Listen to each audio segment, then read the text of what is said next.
তার গান আর নাচ দেখেই বোঝা যাচ্ছে সে কতটা খুশি হয়েছিল। সেই সাথে আমরাও সবাই খুব আনন্দ করেছি।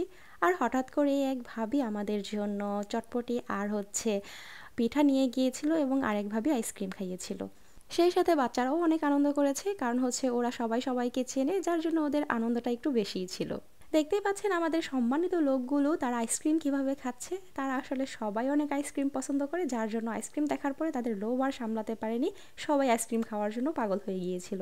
তাদের খেলাধুলা শেষে ঠান্ডা ঠান্ডা আইসক্রিম দিয়ে তাদেরকে আগে ঠান্ডা করে নিয়েছি, এরপরে আমরা সবাই চটপটি খাচ্ছিলাম। তো চটপটিটা আসলে অনেক মজা ছিল। ভাবিকে থ্যাঙ্কস যে সে এত মজার চটপটি বানিয়ে এনেছিল। আর দেখতেই পাচ্ছেন সেও খুব মজা করে খাচ্ছিল।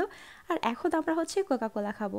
তো কোকা কোলা খাওয়ার সময় একটু ঢং করে নিচ্ছিলাম সবাই মিলে।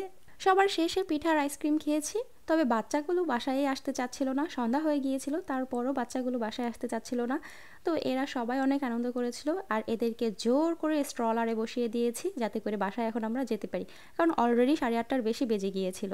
তো আমাদের এখন বাসায় যাওয়া উচিত, কিন্তু তারা কিছুতেই বাসায় যাবে না। আর এইদিকে দেখছেন আমাদের ঢঙ্গি ভাবি ঢং করছিল আমার ভিডিও করা দেখে।